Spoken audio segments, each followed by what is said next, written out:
Hello students, संभव academy Shri Ganganagar की online platform पर आप सभी का हार्दिक स्वागत अभिनंदन। मैं मुकेश सहारन और जनरल साइंस में हमारा टॉपिक श्वसन तंत्र रेस्पिरेटरी सिस्टम। श्वसन तंत्र रेस्पिरेटरी सिस्टम में हमने काफ़ी वीडियो बना चुके हैं। श्वसन तंत्र रेस्पिरेटरी सिस्टम में बहुत सारी बातें हम पढ़ के हैं और उसी श्वसन तंत्र में कोशिकीय श्वसन चल रहा था, सेलुलर रेस्पिरेशन। कोशिकीय श्वसन में भी हमने थर्ड स्टेप पढ़ना है। पहला ग्लाइकोलाइसिस, सेकंड क्रेब्स चक्र और तीसरा ETS electron transport system, electron परिवहन तंत्र।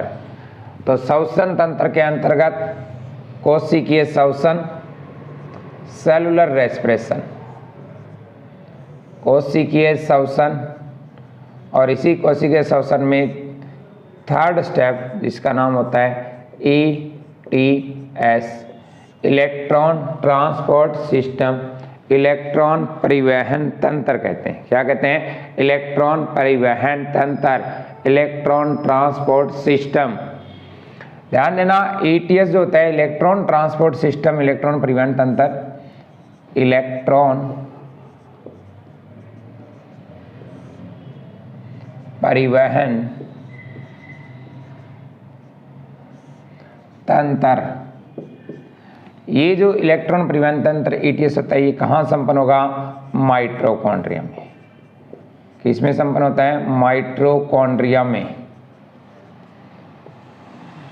माइटोकॉन्ड्रिया में क्या होगा? संपन्न। अगर हमसे पूछा जाए ETS कहाँ कंप्लीट होता है, तो माइटोकॉन्ड्रिया के अंदर। कौन से पार्ट में? माइटोकॉन्ड्रिया के भी किस भाग में? तो F1 कण यकृत। और माइटोकॉन्ड्रिया के किस में? माइटोकॉन्ड्रिया के F1 कण या क्रिस्टी के अंदर। कौन से? क्रिस्टी ही पार्ट के अंदर छोटे छोटे कण लगे होते हैं, छोटे छोटे ग्रेन्यूल्स कण, और उन्हीं को कहा जाता है F1 पार्टिकल या F1 कण।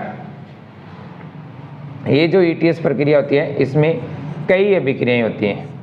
कई अभिक्रियाओं के द्वारा क्या होता है? संपन्न, यानी इसमें मैनी रिएक्शन कंप्लीट होती है और उन रिएक्शन से क्या होता है? यहाँ इसी ETS का अंतिम उत्पाद, अगर कोई शेष भोज्य पदार्थ होता है तो उसका अपघटन होता है। अंतिम उत्पाद जो बनेगा, यहाँ भी अंतिम उत्पाद CO2 carbon dioxide, H2O water और 12 ATP। ऊर्जा के अणु कितने प्राप्त होंगे? 12 अणु ऊर्जा के प्राप्त होते हैं। यानी एक यहाँ भी एंजाइम और आयनों की रिक्वायरमेंट होगी। आयनों में वही मैग्नीशियम आयन, लेकिन मेन हमें ध्यान रखना है कई अभिक्रियाओं के द्वारा, और उसमें अंतिम उत्पाद कौन सा बनता है? CO2, H2O, ATP यानी एनर्जी। पहले डायग्राम देखते हैं माइटोकॉन्ड्रिया की कहाँ कैसे संपन्न होता है। ये माइटोकॉन्ड्रिया की बाहरी सतह, माइटोकॉन्ड्रिया दोहरी झिल्ली युक्त होता है। Outer membrane, internal membrane direct नहीं होती, स्मूथ नहीं होती, इस तरीके से इनवेजिनेशंस फोल्डिंग्स बने होते हैं, अंतर्वलित होती है। इस तरीके से अंदर धसी हुई होती है माइटोकॉन्ड्रिया की आंतरिक सतह, और इन्हीं पे रैकेट लाइक स्ट्रक्चर पाई जाती है। इस तरीके की रैकेट लाइक स्ट्रक्चर पाई जाएगी। केवल जहां इनवेजिनेशंस अंतर्वलित फोल्डिंग्स होते हैं वहीं पे इस तरीके की स्ट्रक्चर पाई जाती है। जैसे रैकेट होते हैं वैसी स्ट्रक्चर यहाँ पे पाई जाती है। यही कहलाती है F1 कण या क्रिस्टी।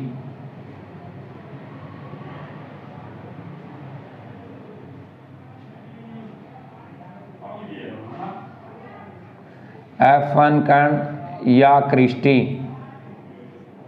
और यहीं पे इसी को कहा जाता है F1 कण या क्रिस्टी पार्टिकल।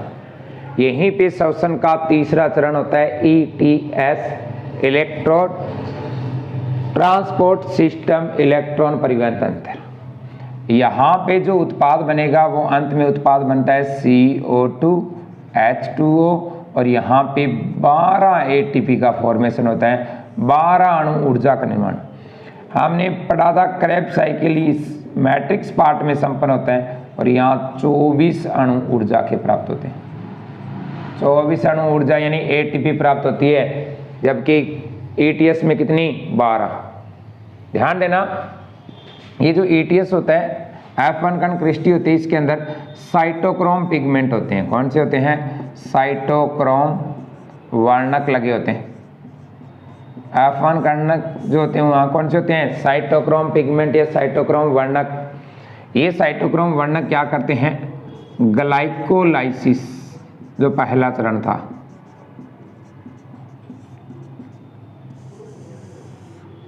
वह क्रेब्स चक्कर, ग्लाइकोलाइसिस और क्रेब्स चक्कर के दौरान बने हाइड्रोजन आयन और इलेक्ट्रॉन को, के दौरान बने हाइड्रोजन आयंस व इलेक्ट्रॉन को क्या करते हैं? ग्रहण करते हैं और आगे की अभिक्रिया क्या होगी? संपन्न होगी। तो अगर हमसे पूछा जाए कि जो आयंस का फॉर्मेशन होता है, हाइड्रोजन आयन और इलेक्ट्रॉन्स, उनको सबसे पहले एब्जॉर्ब करने का, ग्रहण करने का काम कौन करता है? तो साइटोक्रोम वर्णक, साइटोक्रोम पिगमेंट होते हैं यहाँ पे। ये साइटोक्रोम वर्णक कई प्रकार के होते हैं, जैसे CYT साइटोक्रोम A होता है, साइटोक्रोम A3 भी होता है, cytochrome B, cytochrome C, cytochrome D, cytochrome E, यानी cytochrome A, cytochrome A3, cytochrome B, C, D, E अब तक होते हैं। सबसे इंपॉर्टेंट होता है साइटोक्रोम A और A3 क्या होता है? मुख्य। ये A और A3 साइटोक्रोम क्या होते हैं? मुख्य साइटोक्रोम होते हैं। ध्यान देना, कहा जाता है कि अगर मनुष्य, ह्यूमन बॉडी, अगर मनुष्य CN साइनाइड, CN बोले तो साइन, अगर मनुष्य CN साइनाइड का सेवन कर ले, किसका सेवन कर ले? साइनाइड का सेवन कर ले, तो सबसे पहले साइटोक्रोम A और साइटोक्रोम A3 क्या होते हैं? अवरुद्ध हो जाते हैं, कार्य करना बंद कर देते हैं, अवरुद्ध हो जाते हैं। जब कोई मनुष्य साइनाइड का सेवन कर लेगा तो साइटोक्रोम A और A3 कार्य करना क्या कर देते हैं? बंद।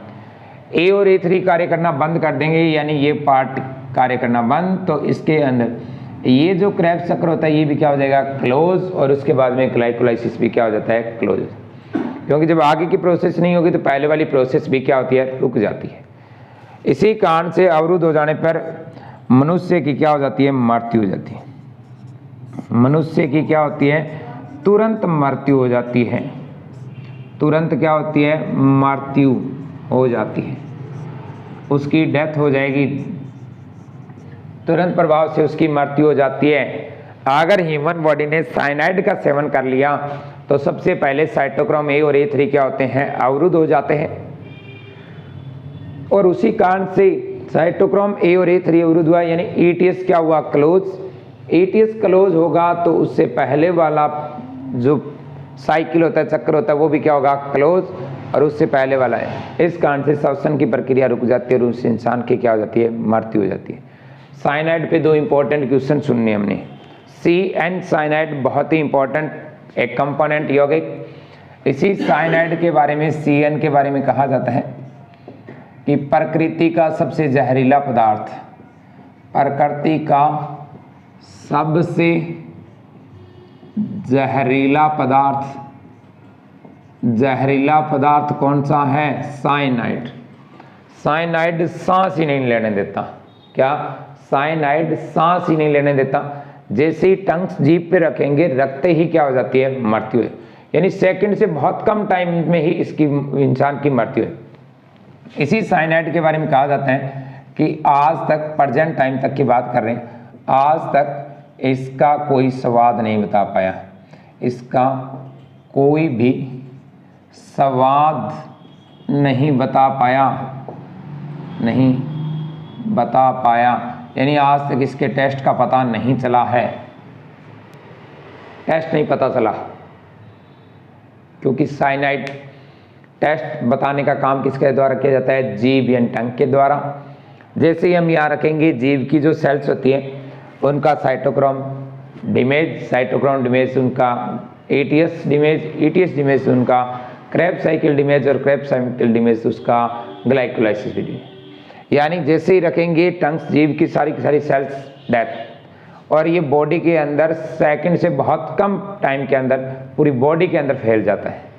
इस कारण से उस इंसान की सेकंडों के बहुत कम टाइम में ही क्या हो जाती है, डेथ हो जाती है, मरती है। इस कारण से उस इंसान इसके स्वाद के बारे में नहीं बता पाएगा कि कैसा स्वाद होता है।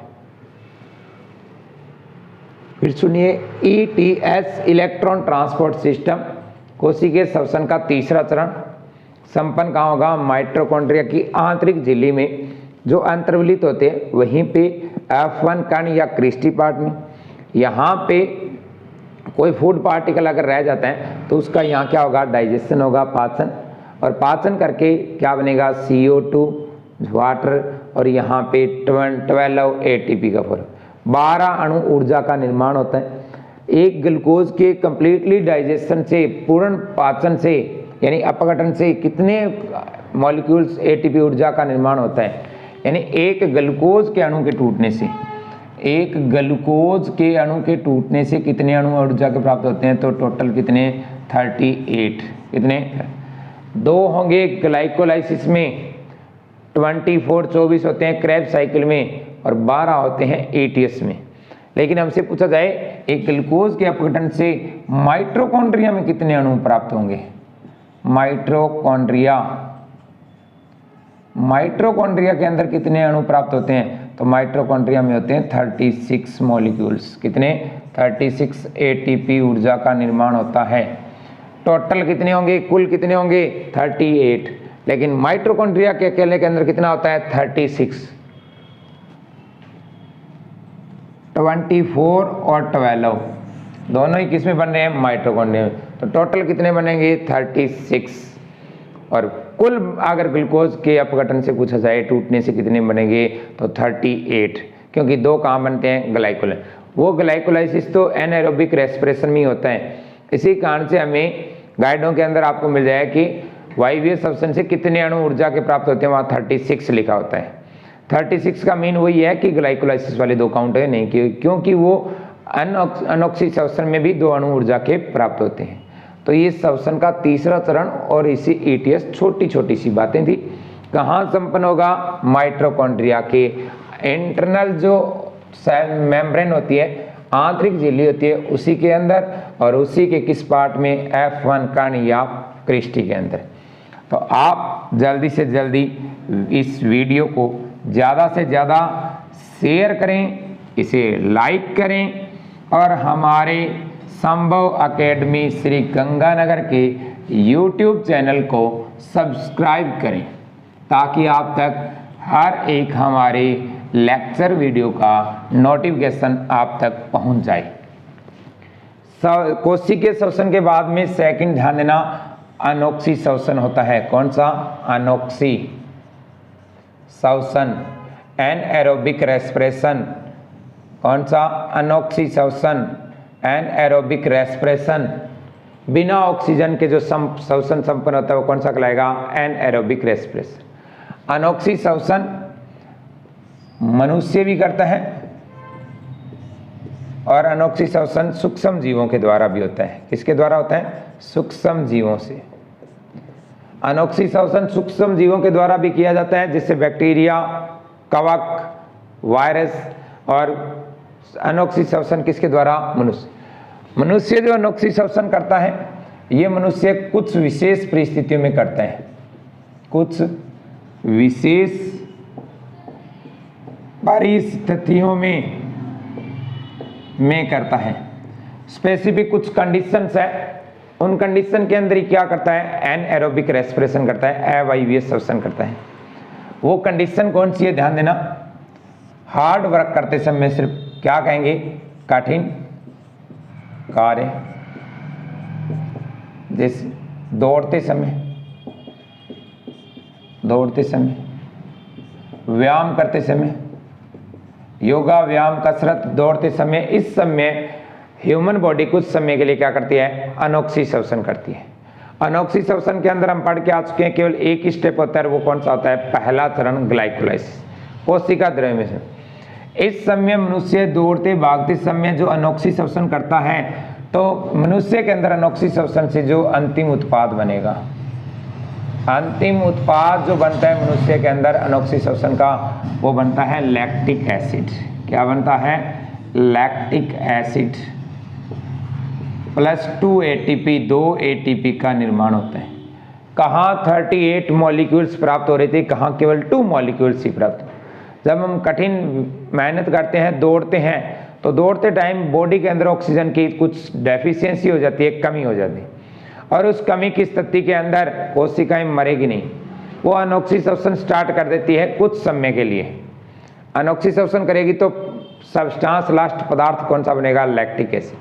ये जो लैक्टिक एसिड होता है, ये मनुष्य की मांसपेशियों के अंदर, किसमें, सेल्स या मांसपेशियां, मांसपेशियों में क्या करती है, दर्द व थकान लाती है। क्या करती है, दर्द व थकान का अनुभव, पेन होता है हमें, दर्द होने।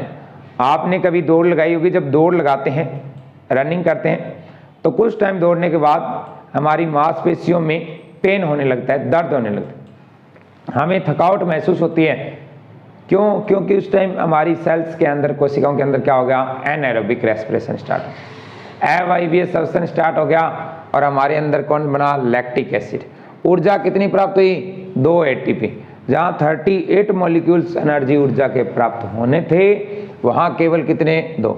इतनी कम ऊर्जा के कारण से हम किसका अनुभव करते हैं, थकान का अनुभव करते हैं। तो ये मांसपेशियों में दर्द व थकान का काम कौन करवाता है, लैक्टिक एसिड करवाता है। कौन करवाता है, कब होगा, केवल विशेष परिस्थितियां, और वो विशेष परिस्थितियां कौन सी होती है, दौड़ते समय, भागते समय, कठिन मेहनत करते समय, व्यायाम, योगा करते समय ही होती है, नॉर्मल परिस्थितियों में नहीं होगी। अगर हमसे पूछा जाए मनुष्य के अंदर अनोक्सी श्वसन का अंतिम उत्पाद कौन सा, लैक्टिक एसिड प्लस 2 ATP का फॉर्मेशन होगा। ये लैक्टिक एसिड हमारी मांसपेशियों में दर्द और थकान। अगर सूक्ष्म जीवों में अनोक्सी श्वसन होता है, ये बिना ऑक्सीजन के श्वसन करते हैं, तो इसी सूक्ष्म जीवों में जो अनोक्सी श्वसन होता है, उसी को कहा जाता है किण्वन। क्या कहा जाता है, किण्वन, यानी फर्मेंटेशन कहा जाता है। किण्वन की प्रक्रिया होती है, फर्मेंटेशन की प्रक्रिया होती है। यहाँ पे फर्मेंटेशन होता है सड़ाने गलाने वाली प्रक्रिया, फर्मेंटेशन सिडाने गलाने वाली की प्रक्रिया होती है, किण्वन की प्रक्रिया होती है। किण्वन यानी किसी पदार्थ को सड़ाना गलाना। किण्वन की प्रक्रिया अगर सूक्ष्म जीव अनोक्सी श्वसन करेंगे, तो इनका फूड पार्टिकल भी कौन सा होगा, C6H12O6 ग्लूकोज। अगर इन सूक्ष्म जीवों के अंदर किण्वन की प्रक्रिया यानी एक तरीके का अनोक्सी श्वसन है, बिना ऑक्सीजन के श्वसन संपन्न होगा, तो यहाँ पे जो पदार्थ बनेगा वो कौन सा बनेगा, इथाइल या एथिल अल्कोहल। कौन सा, एथिल अल्कोहल। कौन सा बनता है, एथिल अल्कोहल। प्लस में बनेगी 2 ATP, प्लस में बनेगी 2 CO2 कार्बन डाई। अगर मनुष्य के अंदर अनोक्सी श्वसन होता है, तो वहाँ लैक्टिक एसिड और 2 ATP का निर्माण होता है। लेकिन अगर यही प्रक्रिया सूक्ष्म जीवों के अंदर होती है, सूक्ष्म जीव जैसे बैक्टीरिया, जैसे वायरस, जैसे कवक यानी फंजाई, तो उनके अंदर पदार्थ कौन सा बनेगा, ग्लूकोज के अपघटन से अनोक्सी श्वसन यानी किण्वन की प्रक्रिया से क्या बनेगा, इथाइल अल्कोहल, एथिल अल्कोहल, जिसे पीने वाली शराब कहते हैं। Alcohol plus 2 ATP plus 2 CO2 का निर्माण होता है, यानी कार्बन डाइऑक्साइड का क्या होता है, निर्माण होता है। ये सूक्ष्म जीवों के अंदर होता है, ये लाइफ टाइम इनके अंदर चलता रहता है ये। लेकिन ये केवल कुछ विशेष परिस्थितियों में ही हम क्या करेंगे, करें। हमारे अंदर फिर ध्यान देना, अनोक्सी श्वसन के भी आगे 2 पार्ट कह सकते हो। अगर अनोक्सी श्वसन ह्यूमन बॉडी के अंदर होता है, तो उसका अंतिम उत्पाद कौन सा बनेगा, लैक्टिक एसिड बनेगा। यही लैक्टिक एसिड हमारी मांसपेशियों के अंदर, हमारी सेल्स के अंदर थकान अनुभव करवाता है। इसके कारण से जो बन जाएगा लैक्टिक एसिड, इसके कारण से हमें क्या होता है, दर्द होने लगता है। अब दर्द होगा तो हम रुकेंगे, फिर खूब सारी ऑक्सीजन लेंगे, और उस वापस ऑक्सी श्वसन स्टार्ट हो जाता है, वापस हमें एनर्जी मिल जाती है, और हम क्या करेंगे, वापस अच्छे से चलने लग जाते हैं। लेकिन यहाँ पे जो किण्वन की प्रक्रिया होती है ये भी अनोक्सी श्वसन का ही टाइप है। यहाँ भी बिना ऑक्सीजन के श्वसन होगा और यहाँ बिना ऑक्सीजन के श्वसन होगा। तो ये जो फूड पार्टिकल होते हैं इनका ग्लूकोज, भोज्य पदार्थ कौन सा, ग्लूकोज, ये ग्लूकोज का ब्रेकडाउन होगा, टूटेगा किसमें, इथाइल अल्कोहल। इथाइल अल्कोहल का फॉर्मूला लिख देता हूँ C2H5OH। दो अणु किसके बनते हैं, इथाइल अल्कोहल के। कितने अणु बनते हैं, दो अणु इथाइल अल्कोहल प्लस 2 ATP यानी ऊर्जा प्लस 2 क्या बनती है, CO2 कार्बन डाइऑक्साइड। CO2 को बाहर छोड़ दिया जाएगा और ये इथाइल अल्कोहल बन जाता है, उत्पाद बन जाते हैं, जो कि वो इनको एक बहुत टाइम के बाद में बॉडी से बाहर एक्सक्रीट कर दिया जाएगा। तो ध्यान दो, अनोक्सी श्वसन, नाम क्या, अनोक्सी। केवल किस में होता है, जो सूक्ष्म जीव होंगे उनके अंदर तो लाइफ टाइम भी चलता रहता है, यानी बिना ऑक्सीजन के श्वसन करते हैं। मनुष्य कहता है मैं श्वसन तो ऑक्सी श्वसन ही करूँगा, लेकिन अगर कोई कंडीशन ऐसी आ गई, कोई सामने ऐसा टाइम आ गया कि मुझे बिना ऑक्सीजन के श्वसन करना होगा, तो मैं कुछ टाइम के लिए आपका साथ दे दूँगी। यानी कुछ टाइम के लिए हम क्या कर सकती है, अनोक्सी श्वसन कर सकती है। ये नहीं है कि अनोक्सी श्वसन ही लगातार करती रहे, केवल कुछ समय के लिए क्या करेगी, अनोक्सी श्वसन। और वो अनोक्सी श्वसन किस किस टाइम होती है, कठिन कार्य करते हैं, हार्ड वर्क जब भी आप करोगे तो आपको कुछ टाइम बाद में आपकी मसल्स, मांसपेशियों में पेन होने लगेगा, दर्द होने लगेगा, आपको थकावट अनुभव होगी कि थकान हो रही है, अब हमें रेस्ट करना चाहिए। क्यों, क्योंकि आपके अंदर क्या बनने लग गया है, लैक्टिक एसिड। कौन सा, लैक्टिक एसिड।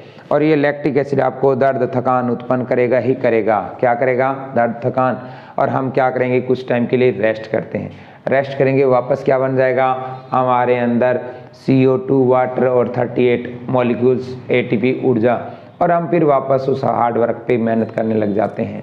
तो ये दो है अनोक्सी श्वसन ही, लेकिन उसके अंदर दो टाइप्स बन जाते हैं, एक तो मनुष्य के अंदर, एक सूक्ष्म जीवों के अंदर। सूक्ष्म जीवों का अंतिम उत्पाद कौन सा बनेगा, इथाइल अल्कोहल या ethyl alcohol plus 2 ATP plus 2 CO2 carbon dioxide. सूक्ष्म जीव भी बता देता हूँ यहाँ पे, जिससे कवक यानी फंजाई, बैक्टीरिया, सभी वायरस तो नहीं होते लेकिन कुछ वायरस होते हैं। क्या, कुछ वायरस। तो कवक, बैक्टीरिया, वायरस जो कि सूक्ष्म जीव होते हैं, ये बिना ऑक्सीजन के श्वसन करते हैं। ये भी क्या करते हैं, बिना ऑक्सीजन के श्वसन, बिना ऑक्सीजन के क्या करते हैं, श्वसन करते हैं, और उसी को कहा जाता है अनोक्सी श्वसन। क्या कहा जाता है, अनोक्सी श्वसन। और इस प्रक्रिया को स्पेशल जो सूक्ष्म जीवों के अंदर होगी तो उसका नाम क्या होता है, किण्वन यानी फर्मेंटेशन। शुगर मिल के अंदर जो गन्ना होता है उसी को सड़ाने गलाने वाली प्रक्रिया क्या कहलाती है, किण्वन।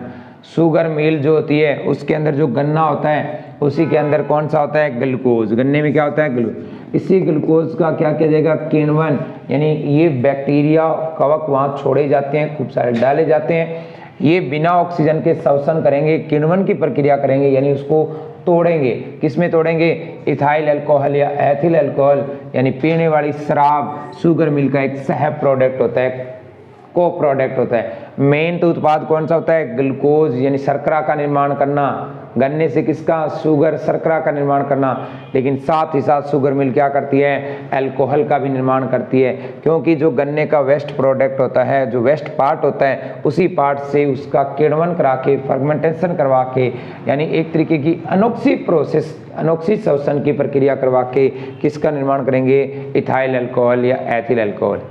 तो ये था, ऑक्सी श्वसन बहुत बड़ा है, लेकिन अनोक्सी श्वसन केवल एक ही चरण, और वो कौन सा होता है, ग्लाइकोलाइसिस। ग्लाइकोलाइसिस की ही प्रक्रिया पहली होती है अनोक्सी श्वसन में, और इस ग्लाइकोलाइसिस में अलग अलग टाइप के अंदर अलग अलग हमारे उत्पाद बनते हैं। तो ये श्वसन तंत्र के अंतर्गत हमने ऑक्सी श्वसन पे बात की है, अनोक्सी श्वसन पे बात की कि अनोक्सी श्वसन क्या होता है, कैसे होता है। नेक्स्ट क्लास के अंदर हम इसी श्वसन तंत्र से संबंधित कुछ छोटे छोटे डिजीज यानी रोग होते हैं, उन पे बात करेंगे कि उनमें कौन कौन सा रोग होता है, उनका क्या उपचार हो सकता है, कैसे हो सकता है। तो एक बार फिर से आप इस वीडियो को लाइक करें, ज़्यादा से ज़्यादा शेयर करें, और हमारे संभव अकेडमी श्री गंगानगर के YouTube चैनल को सब्सक्राइब करें। आज के लिए इतना ही, धन्यवाद।